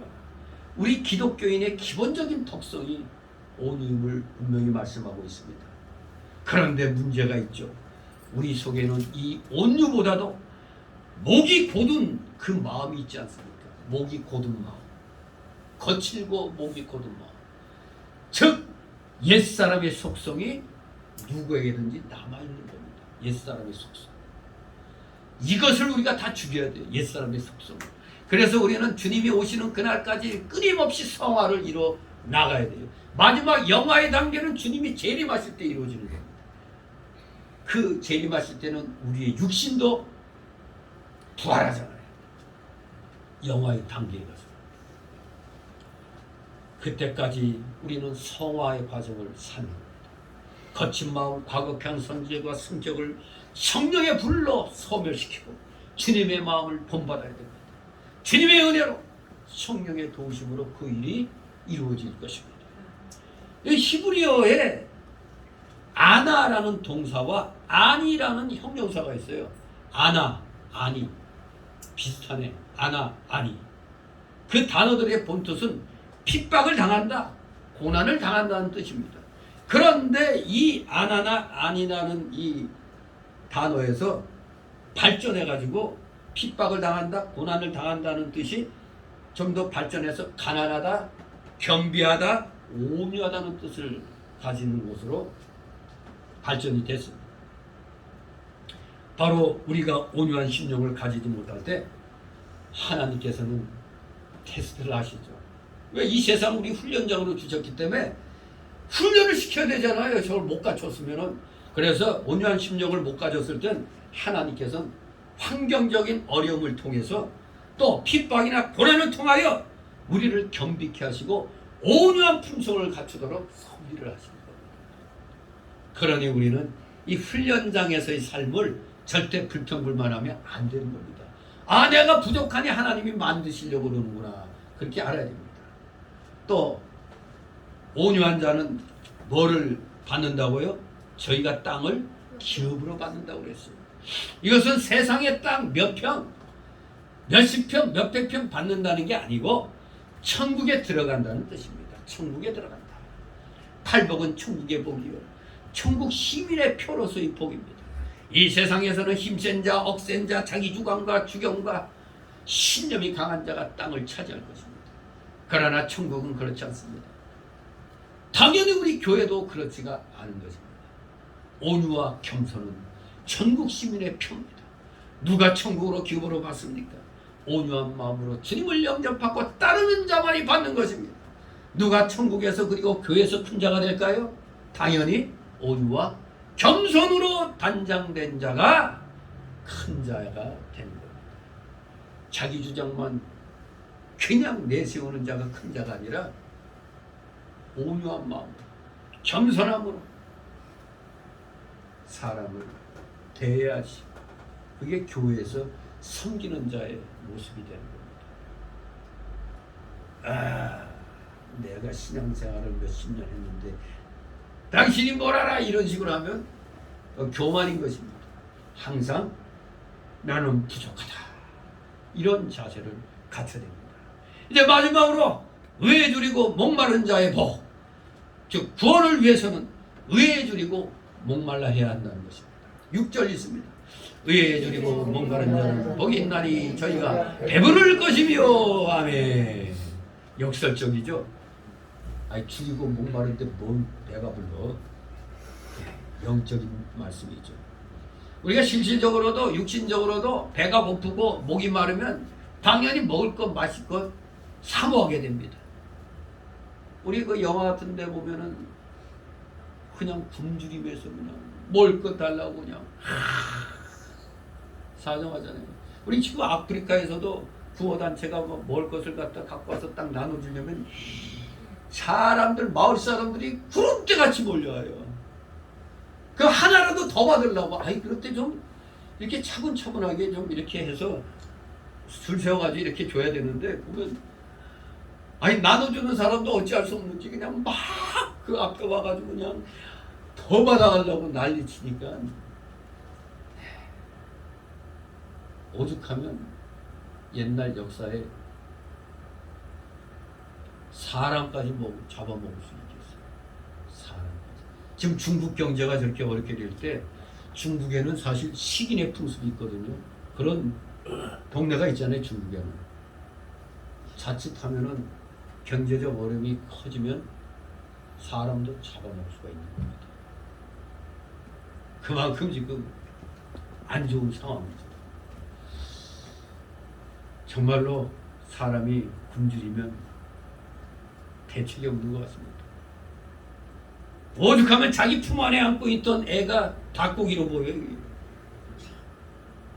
그 로마가 예루살렘 함락시킬 때 성 안에 굶주려 있을 때 서로 오늘은 네 자식, 내일은 내 자식 이렇게 해가지고 순번까지 정했었다고 그러잖아요. 기가 막히죠. 굶주림. 이 앞에는 장사가 없는 모양입니다. 그저 밥 달라 물 달라 외치는 겁니다. 이와 비슷하게 어떤 사람들은 돈에 굶주려가지고 그저 돈 하고 그냥 돌아야 돈이다 돈만을 사모하죠. 어떤 이들은 명예와 권력을 위해서 후한무치의 일심전력을 기울이죠. 뻔뻔한 자 우리 많이 보고 있죠. 그야말로 얼굴이 얼마나 두꺼운지 상상을 초월할 정도잖아요. 이거 우리 대한민국 국민도 부끄러워해야 돼요. 아주 그냥 대놓고 국민들 향해 거짓말하는 자를 대통령 후보로 내세우지라는. 아이 진짜 화가 납니다. 어떤 이들은 또 사랑에 눈멀어서 결혼만을 사모하기도 하고, 어떤 이들은 지식에 눈멀어서 지식만을, 또 아들 딸 얻기만을 또 사모하다 보니까 또 거기에만 그냥 몰두를 하죠. 하지만 우리 진정한 믿음의 사람들은 지금 앞에 말한 그런 것들에 줄이고 목마르면 안 됩니다. 그런 것은 참된 복이 되지 않습니다. 하지만 여기 성경에서 말하는 의에 줄이고 목마른 자가 복이 있다는 이 말씀은 우리가 깊이 생각해야 됩니다. 의에 줄이고 목마른 자, 의가 무엇인가? 바로 의란 하나님의 뜻에 일치하는 행동입니다. 하나님 뜻에 일치하는 행동. 참된 종교적 행위, 참된 도덕적인 행위가 의입니다. 다시 말해 하나님 말씀대로 믿고 그대로 사는 것이 그게 의인 것입니다. 그것이 참 경건이요 하나님과 동행하는 삶의 모습입니다. 하나님과 동행하는 삶의 모습. 성도의 주관심은 바로 이 의, 그 하나님 뜻대로 사는 것입니다. 의에 줄이고 목마르라는 것은 내 자신이 죄인이여 이러니 즉 참 종교적 행위, 참 도덕적 행위가 없음을 알고 완전한 의를 사모하는 것을 뜻하는 겁니다. 완전한 의에 우리는 줄여 있습니다. 그렇기 때문에 우리가 예배드리고 말씀 사모하고 공부하는 겁니다. 의에 줄였기 때문에 하나님 뜻을 바로 깨닫고자. 자신이 죄악됨을 알지 못하는 자는 구원을 받을 수가 없습니다. 아니 뭐 아쉬운 게 없잖아요. 하나님 앞에 나올 수가 없잖아요. 완전한 의를 갈망하지 않는 자는 절대 구원받을 수가 없습니다. 그러나 구원의 은혜를 받는 자마다 받는 순간, 구원받는 순간부터 하나님의 완전한 참된 종교적 도덕적 행위가 나에게 너무나 없구나 하고 의에 줄이게 되는 겁니다. 목마르게 되는 겁니다. 이것이야말로 진정으로 복된 자의 자세가 되는 겁니다. 자기 의로 만족하는 자들은 구원과는 거리가 멉니다. 그들은 대개 무지하고 무선적이죠. 예수님 당시에 그렇게 큰 소리 치던 바리새인들, 이들이 아주 세상적으로 볼 땐 대단한 지도자들이죠. 구약 성경 지식에 빠삭한 사람들입니다. 그런데 이들은 자기 의로 만족했어요. 자기 의로. 그들은 자기들이 꽤 의인이라고 착각했습니다. 그들은 외적인 종교적 규례들을 지키는 것이 의가 될 줄로 생각하고 있었습니다. 그들은 자신들의 내면에 온갖 부패성, 거짓, 시기심, 악독이 있다는 것을 깨닫지 못하고 있습니다. 그저 나 정도면 해라 뭐 이런 식으로 교만에 빠져 있었습니다. 그들은 절대 깨닫지 못한 게 뭡니까? 사람의 행위야. 그 사람의 행위의 의는 뭐와 같다? 누더기 옷과 같다. 이것을 깨닫지 못하고 있었습니다. 저희가 배부를 것이며라는 이 말씀은 충만한 의, 완전한 의를 얻게 될 거라는 겁니다. 의에 줄이고 목마른 자는 복이 있나니 그들은 충만한 의, 완전한 의를 얻게 될 것임이니라. 이 말씀입니다.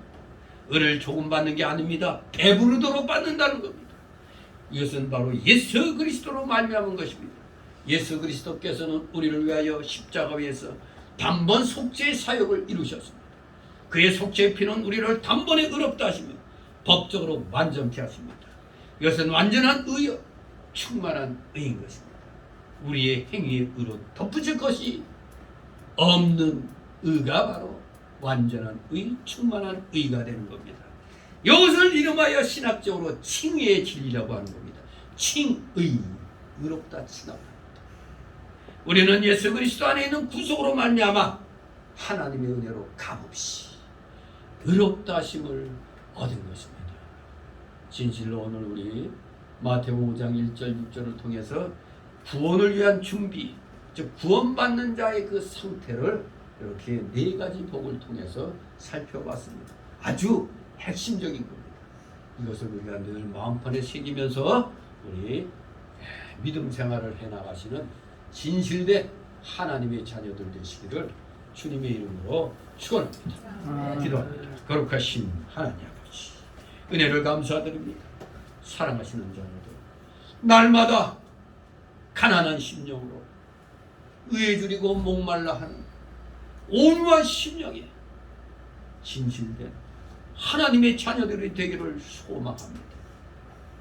참으로 사랑하시는 자녀들 절대 교만해서는 안 된다는 것, 늘 경배한 자세를 갖추며 나아갈 때 하나님께서 예배해 놓으신 귀한 복들이 우리에게 덧입혀지게 된다는 걸 분명히 깨닫고, 오늘도 내일도 열심을 다하여 하나님 나라와 그 의를 항상 먼저 구하는 자들 다 되게 하여 주시옵소서. 감사드리며 예수 그리스도의 이름으로 기도드리옵나이다. 아멘. 다같이 찬송가 516장 찬송드립니다.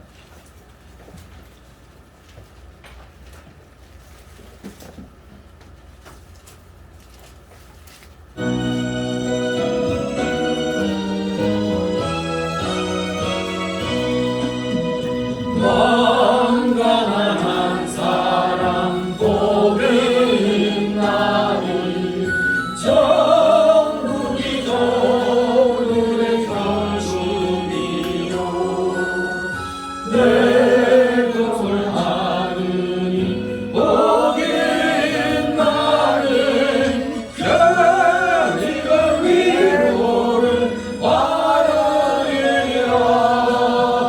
오유한 사랑은 복음 나니 그 땅이 기업이 될 것이요 그 사모하느니 복음 나니 결의가 배부를 것이로다. 긍휼히 여기며 복음 나니 긍휼히 여김을 받으리라. 마음 청결한 사랑 복음 나니 결의가 하나님 올 것이라. 화평케 하느니 복음 나니 결의가 하나님 아들이요 핍박을 받느니 복음 나니 천국이 저들의 것이니라. 주 위에 욕보며 복음 나니 하늘의 큰 상을 받으리라. 성부와 성자와 성령의 영광 영광이 걸리세. 할렐루야. 아멘. 잠시 드려진 예물을 놓고 하나님 앞에 온 기도 올립니다. 사랑과 은혜가 충만하신 그러하신 하나님 아버지, 오늘도 사랑하시는 자녀들이 하나님께서 허락하신 세상 속에서의 그 각자의 생활 영역에서 열심을 다하여 힘을 쏟은 결과 맺은 그 귀한 열매들을 오늘 주일을 맞이하여 10의 1조로 구별하여 드리고 주일 예물 구별하게 하여 주시고 각종 명목의 감사 예물들, 건축 예물, 차량 예물, 목회자 예물 이렇게 드린 손길들 아버지 이들 한 사람 한 사람 기억하여 주시고 이들의 가정과 하는 생업 위에 오병 위에 놀라우신 복이 임하게 하옵소서. 혹시라도 물질로 고통당하고 있는 우리 성도들 있습니까?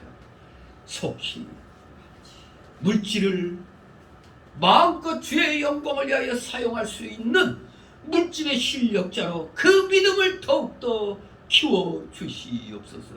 진정한 믿음의 실력자, 물질의 실력자로서 하나님 섬기는데 부족함이 없는 자들 다 되게 하여 주시옵소서.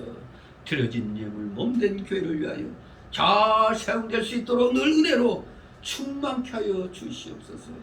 감사드리며 우리 구주 예수 그리스도 이름으로 기도드리옵나이다. 아멘.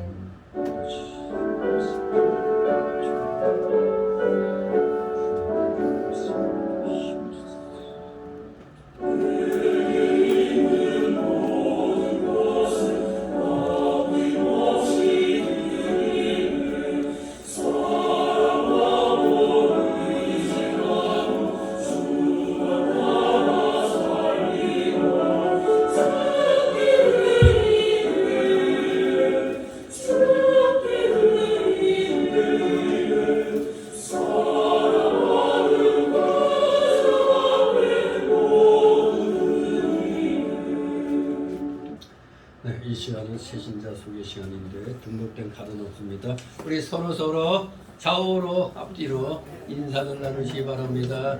네, 반갑습니다. 네. 안 보이는 얼굴들이 있네요. 자, 우리 안 보이는 얼굴들은 우리 구역장님들이 전화를 해서 안부를 물어보시기 바랍니다. 이제 광고 말씀. 네, 이제 본격적인 가을로 들어가는 것 같죠? 바람이 좀 다르죠?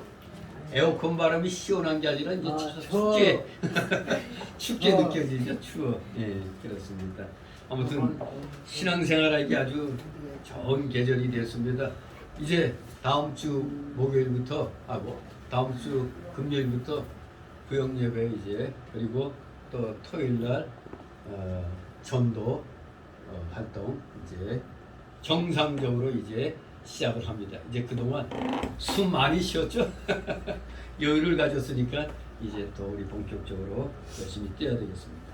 아무튼 2023년도 굳건한 믿음의 나라로 이 대한민국이 나아가도록 더욱더 간절히 기도하시는 여러분 되시길 바랍니다. 자, 이제 내일 우리 대한신학연구원 2학기가 개강이 됩니다. 다음 주. 착각했네. 11일이구만. 내가 써놓고. 예, 우리 9월 11일 날 다음 주 개강 예배가 되겠는데 우리 여기 7년 동안 공부하신 분들이 마지막 학기가 마지막 학기가 되니까 이제 최선을 다해 주시 바랍니다. 유정의 미를 거두시기. 그리고 이제 출석하지 못하고 이제 리포트로 하신 분들은 출석한 사람들하고는 다르죠. 졸업시험을 봐요. 졸업시험을 치러야 돼. 불합격 하면 이제 뭐 또 와야 되지. 안일하게 공부했다면 힘들고 아무튼 열심히 출석해서 장장 7년을 그래도 하셨습니다. 7년. 하나님이 은혜해 주실 줄 믿습니다. 그리고 이번 주 9월 9일 토요일 날 오후 1시니까 우리가 여기서 11시 반에 출발하는 걸로 해야 될 것 같네요. 11시 반이면 되죠. 올림픽 체조 경기장 총회 설립 45주년 기념대회인데 우리 사실 이런 데에 참여하기 가기 힘들어요. 근데 이번에 한번 그래도 마음 놓고 한번 해봅시다. 혹시 여러분 중에 누가 자동차 한 대 받을는지. 자, 우리 그날을 위해서 우리 준비를 하시고 우리 다 같이 일어나셔서 62장 찬송 부르신 후에 축복 기도로 마치도록 합니다. 62장.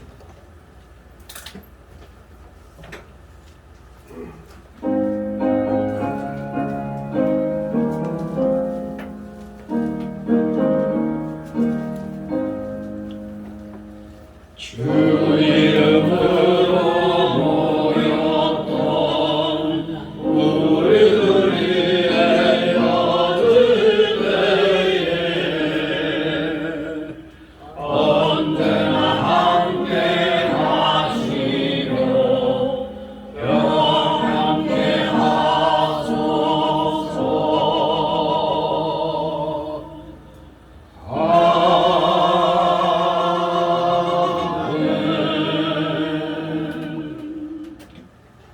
영원한 지옥 사망 형벌로부터 영생 복락의 무궁천국으로 우리를 구하여 주신 우리 구주 예수 그리스도의 크신 은혜와 하나님 아버지의 극진하신 사랑하심과 성령님의 감동 감화 교통 충만 내주 역사하심이 여긴 머리 숙인 모든 무리들 머리 위에와 각 가정 위에 하는 생업 위에 하는 학업 위에 이 나라 이 민족 위에 이 나라 모든 올바른 교회들 위에 이제부터 영원토록 함께 있을지어다. 아멘.